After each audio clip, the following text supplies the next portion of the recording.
Hey, welcome to Watchmen Waiting on the Lord. Um, Today's video, I'm going to speak about two different things. I'm going to speak about the world um, and trying to take yourself out of the world, and also, with all the stuff that's happening in Israel, what side should I take? Should I take a side? And um, and I think it's really important to talk about because I've found myself in a position where I'm like you can see the world spiraling out of control. You can see all the different countries coming in. They attacked Israel. There's a persistent battle back and forth, and you see the world. You can see people supporting Palestinians in like all the countries of the world going down to capitals and parliaments and stuff like that. And it's really confusing. And if you're a Christian, you can easily take the wrong side. And there were some things I wanted to say in the last video, but I didn't. And I prayed to God about this.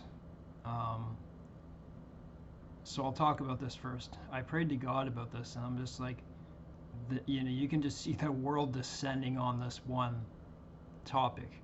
What do I choose? I'm a Christian. I've read the New and Old Testaments. I know the Bible. I understand that no matter what, this is God's land. But He exiled the people for 2,000 years for disobedience, like really bad disobedience. So the Palestinians were living there, the Jews were living there. Still, there was like 6% of them. Anyways, I'm getting at my point. Um, should a Christian take the place of, you know, I'm a Christian, I'm all in with God's people? Well, the question is like, who is God's people? I'm going to share, I'm trying not to touch this wire here. I'm going to share a video with you. So I saw two videos. I guess my prayers were answered because I saw a video. I'm going to share it at the end, and you will understand what I'm talking about. People are going to take the wrong stance. And the first question I had to myself was, should I be on their side if they don't even love Jesus? Isn't that a good question? What is it? I don't even know what it is. Is it like 2% of their population believes in Jesus, or I don't know what it is. But as this guy in this video points out, Pastor Steve, he says, like, what about all the other Christians in the world? There are Christians right now, and he's saying in this video, please listen to it. He's saying, I have videos that I can't put on YouTube of people being burned alive because they're Christians, being raped. He has videos of this. And I think this is in a lot of the Asian countries. And why aren't we on their side? So it's like, the question is, do we support them just because that's where everything took place? Or are we just supposed to be focusing on peace and Jesus Christ? And I think that's what it is, versus taking a side. And that's why I said in my other video, back up a second with this. Like, don't take a side, back up, see what's going on, see what the truth is. In my own heart, from reading the Bible, I know at least two passages in Jeremiah and Deuteronomy that says He will never forsake them. What did He say? As long as there is, the sky and the whatever, as long as there's the sun in the sky and the moon, I will not forsake my people. So that means he won't forsake. That means he's going to come back. And so it's very easy to become intertwined with them. But hey, what if all of Israel doesn't believe in Jesus Christ, and you know that's the answer for the most part? When I saw the video of like one of the first videos, it was like it was a rave, right? And it was like a dance party. They're dancing at 6 in the morning. They're like half naked. They're doing drugs. They have to be, right? Listen to the video after this. They have to be. They're at a rave, drinking, drugs, sex. And the first thing that I noticed in the video was there was like a 10 or 15 foot statue of Buddha. And as Pastor Steve says in his video, and I'm not blaming them, okay? Go back to the Ten Commandments with Moses when it was on the Mount Sinai, and he came down, and remember the people got up to play. They worshipped the golden calf. Is this no different?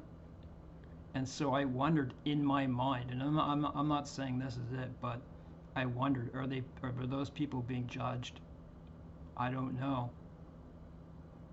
This is the land of God, and I think for myself I make a differentiation in that it's God's land. It's God's land. So, but I'll say from studying war, self-studying war for 20 years, both in weaponry and armies and tactics, I learned a lot about the Holocaust and what happened. And as far as that goes, if that's what they're attempting to do, which if you're a biblical believer, this is a lot to do with wiping out the Jews, then yes, I will take a side if it comes to that. Otherwise, I don't think it's proper just to defend someone just because, like these people are pagan, right?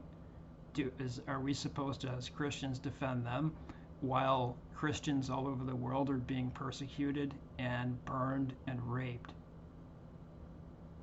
Give me a second, pardon me.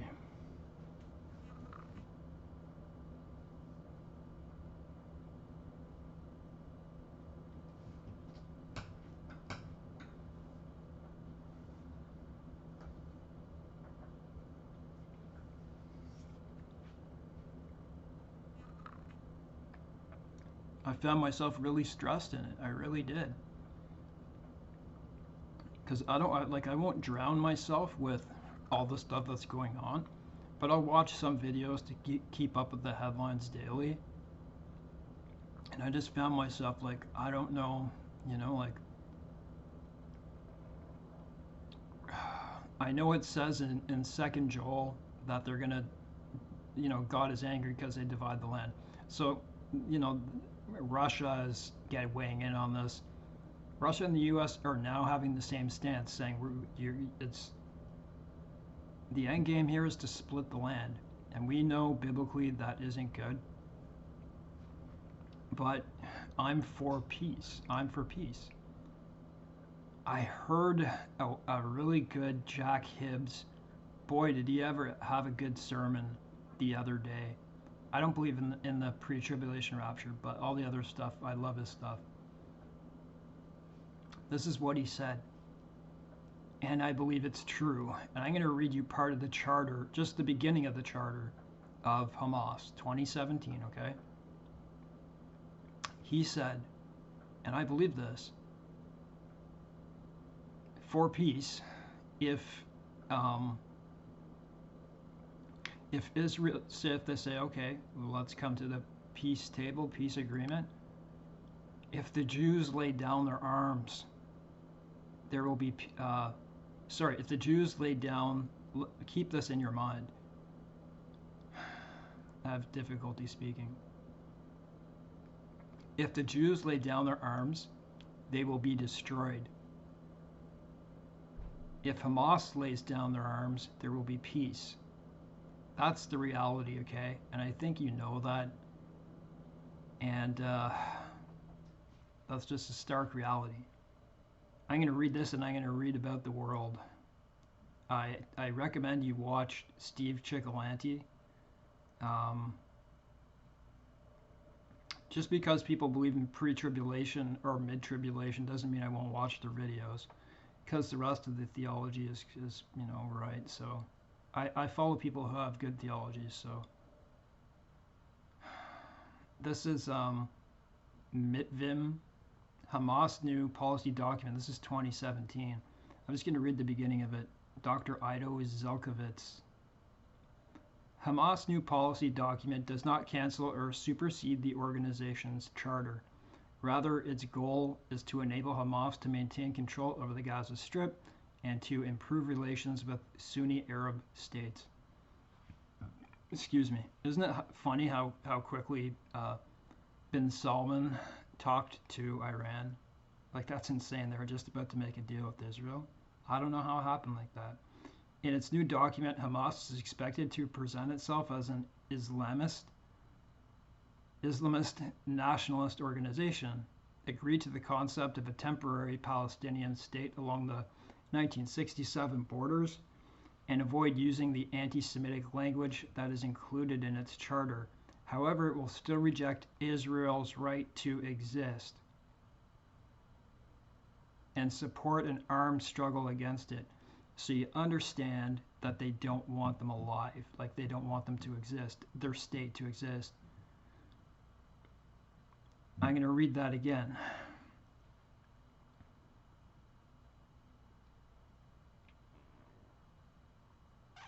In its new document, Hamas is expected to present itself as an Islamist nationalist organization, agree to the concept of a temporary Palestinian state along the 67 borders, and avoid using the anti-Semitic language that is used in its charter. However, it will still reject Israel's right to exist, wipe you out, and support an armed struggle against it. So I think that's pretty clear. And that's one reason why I would defend.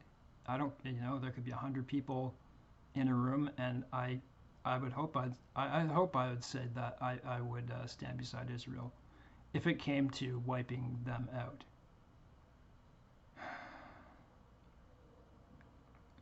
Pardon me another sec. I'm going to take a sip and a bite. I'm going to read what I wrote about the world.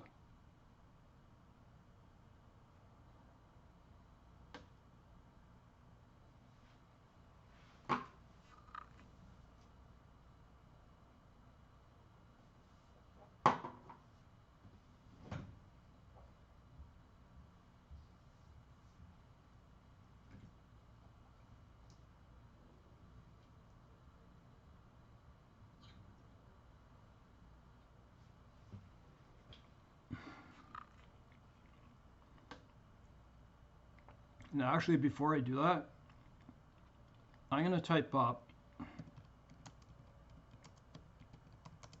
what does Islam mean?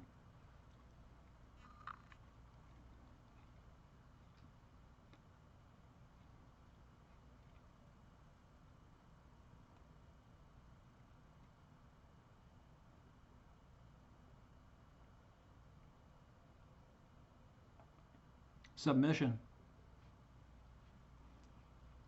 The word Islam literally means submission in Arabic.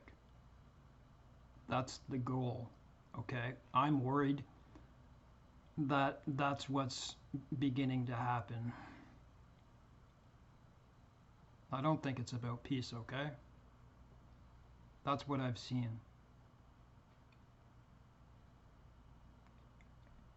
And yeah, there are peaceful Muslims, of course there are. But there's a lot of radicalized ones. The world will burn up, and if any Muslims are watching me, I hope you turn to God. I hope you turn to Christ. I always pray for that. I don't have anything against anyone. I hope there's peace between everyone. That's it. That's what you have to try to become like when you try to become Christ-like, because that's the goal of this whole thing. The world will burn up. This is a perfect discussion for this very point in history. So I got to make sure that didn't. It's very touchy, that wire.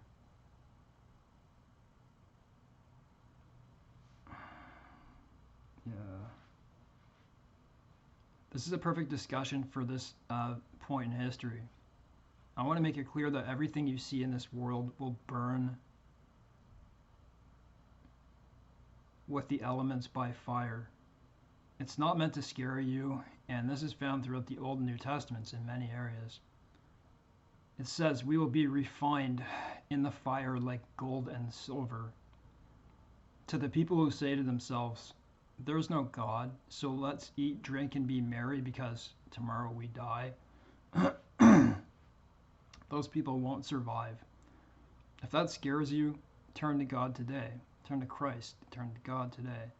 What we do on earth matters. It matters to be a good and kind person. It matters to help others, to hold a door, to give to the poor, to donate, to love their brothers and sisters, and at least try to have love for one another. And above all, keep God's commandments. So loving thy neighbor, and I forget what the other one is the fulfillment of the law.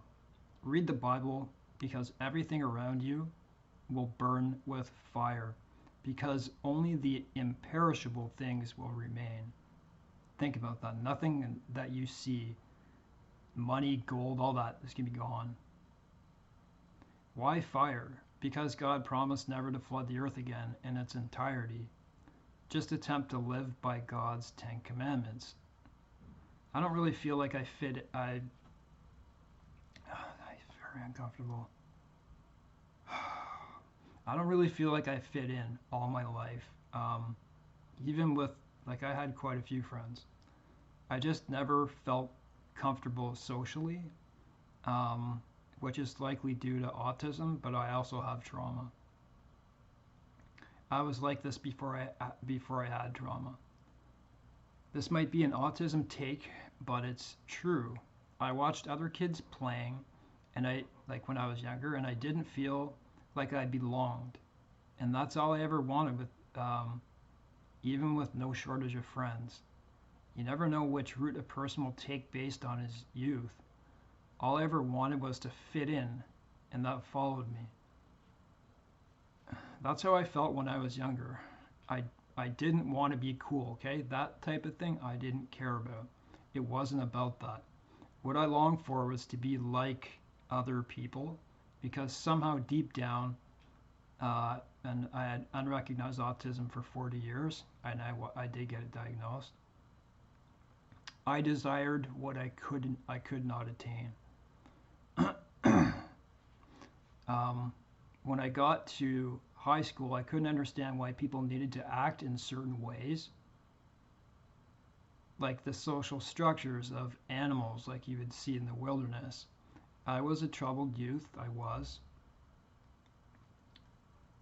What I saw was kids and teens trying to force behaviors, impress others, violent people trying to impress their violent friends. So I detested violence above everything. Don't worry, this fits in. My life is a perfect example of watching others around me attain cars, homes, businesses, where I stood still because I was a troubled soul with no motivation, because I was undiagnosed. I was drinking alcohol, doing drugs, and I suffered with trauma. Because I got intractable pain when I was 24, and later many other disorders, pain disorders. I never got the chance to acquire those things. I feel today that it was God teaching me tough lessons. I have to admit, I watched on This Isn't Me Anymore. In jealousy, when my friends had muscle cars and all sorts of things. It wasn't outward jealousy, and it wasn't as if I wasn't intelligent enough to pass any university courses. I wasn't a comfortable person. When new devices came out like phones, laptops with, major advancements in society, I saw them as our downfall. I wish I was born in the old days when many aspects of life were easier, pardon me.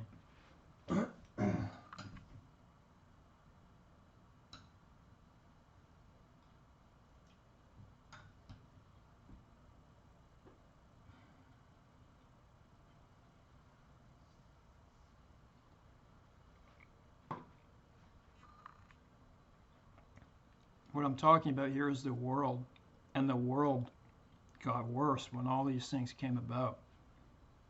I wish I didn't grow up in society when all these things came out. They just made things more complicated. I saw them as our downfall. I wish I was born in the old days when many aspects of life were easier. What do I mean easier? Like, what do you mean easier? How could it be easier? I mean it was easier, but those who have the power of the pen and articles will tell you otherwise. They'll say life was so tough. The experts will.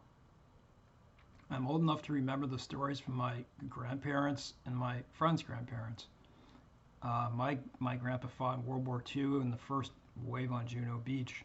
He would be horrified to see this day. Yeah, it was harder then, but for incomparable reasons. So there's no comparison. You can't compare it. I like hard work, and I've always have in terms of manual labor. I'd rather be in the dark after the day and have the stars above me, or the moon with a beautiful woman with me. We're all here born in the generations we are, and it isn't by mistake. I speak with the Lord all the time about wishing I had been born before 1900. I have conversations with God about that. I don't want to be part of the world, and I don't mean this like this YouTube channel, because I can talk to you about the truth. Greater is he that is in you than he that is in the world. Paul goes on to say, I believe it was Paul, that we are still forced to be in the world. Like, we can't avoid it, right? And that's okay, because we can't control it.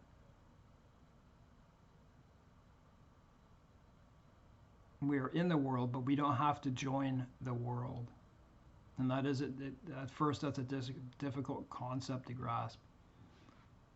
In matters like work, of course, God wants us not to be worldly, and items that will burn up, for example, will be cars, homes, fancy clothes, women's apparel. The list is endless. Pardon me a sec.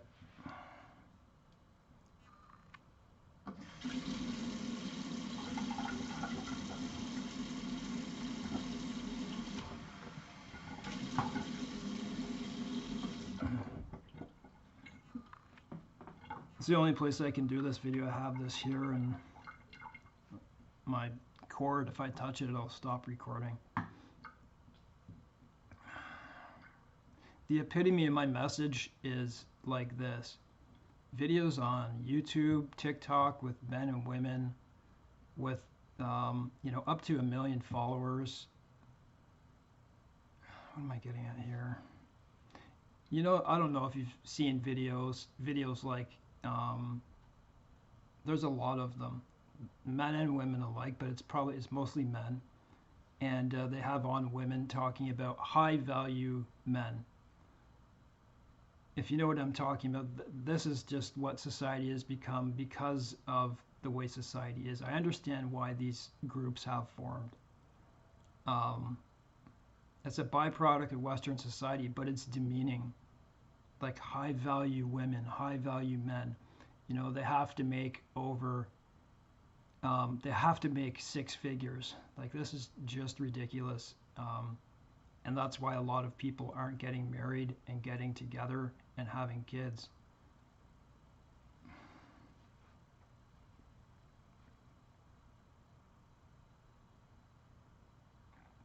Classifying money and power above everything else is just wrong. The alpha male, the alpha female, where no one else is valued. Really, a guy just wants a woman who can listen and to get along with. In North America, I believe the well is poisoned already because of the ungodly and certain movements going on, set up by people, I know that, on purpose. The world got to them all, and I don't ever want to be in any of those categories. The good thing is God wants everyone to be saved. I wouldn't marry a woman based on money, ever. I don't think I'd marry any other woman than a born-again Christian woman, as Billy Graham says. Go look for that video. but that's just me. And it's how can two walk together and not agree? It just doesn't work. How can darkness walk with light? And I'm not saying that's what it would be, but sometimes it is darkness and light. I don't understand anymore why I was frequenting bars with my friends, taking up my valuable time. This is when I was younger. It was so empty and nothing ever lasted. I used to wake up, this is more lately, take my pain meds with food, open up my Facebook, and that was probably about 2 years ago. Looking at other people's lives, what they're eating, drinking, where their dinner, where they are right now in the world, it got old very quick. I was personally deceived by someone who I thought I could trust, and when that happened, I knew it was time to lessen my time on these things and phase it out. And you know what? It did me a big favor. I'll post I might post a Christian post here and there, but I'm done with these social mind control programs that distract people from their God-given gifts. Have you tried lowering the time you spend on them and replace it with something constructive that can teach you? Sorry, it's so difficult to speak. I can't even begin to tell you.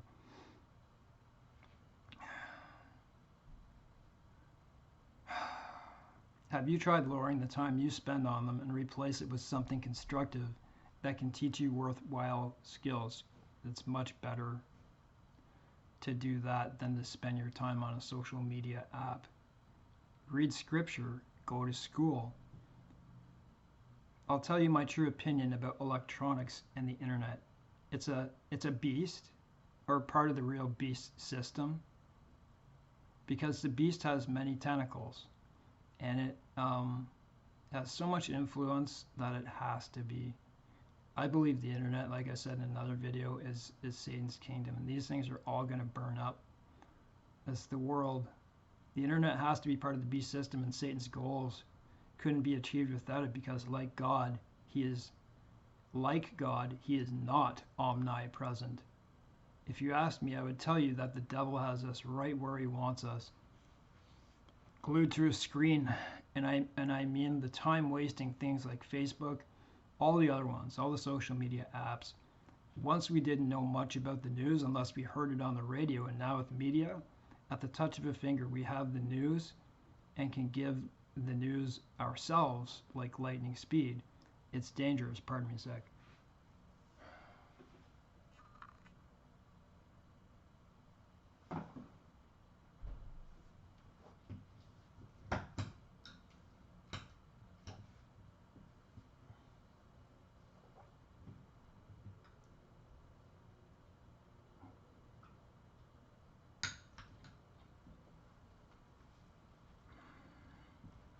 Sometimes I go to make these videos and I think they're going to be 5 minutes, and it turns out to be 30.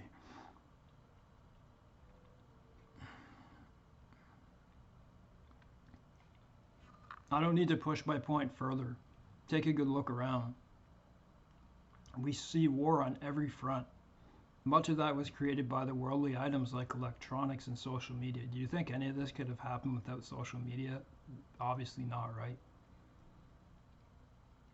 All people gathering, and all the embassies and this and that. It can't happen without texting and all these different things, and they'll burn up very soon. Look to those things that will get to you and to heaven instead. Your biblical knowledge and love for God will remain, and you'll save your soul. All the good things you do, all the times you helped someone else, held a door, fed the poor, they won't burn up, and you'll save your soul. Look further down the road to the final goal, where our reward is so much more, where our reward is so much more than some sports car or house. I'm sure you've read about people who have won lotteries and still feel empty. That's because their worldly lusts, let's see if I can finish this off before then, my battery, and don't last. The saying goes, so I'll say this and I'll shut it off. Then Jesus said to his disciples, "If any man come after me, let him deny himself and take up his cross and follow me. For whoever will save his life shall lose it, and whoever will lose his life for my sake shall find it. For what is a man profited if he gains the whole world and loses his soul? Or what shall a man give in exchange for his soul? For the Son of Man shall come in the glory of his Father with his angels. Then he shall reward every man according to his works." And you know what? Someone might say, well, oh, he's saying this because maybe he doesn't have a car or home or this and that. And that's not true. I have this place. I have things. And you know what? If I believe if I had $10 million, and not a lot would change. I'd feel more secure, but it would not change how I feel. And, you know, things like marrying a poor person, I just don't judge it that way. Those things are worldly. And anyways, so that's my video for today. Please watch the video because for me it answered my question about this, about what's going on. It's very confusing. Am I supposed to defend Israel even if they're bad? Right there it is. While there's Christians who are literally being boarded up in their own church and burned. So thanks for watching.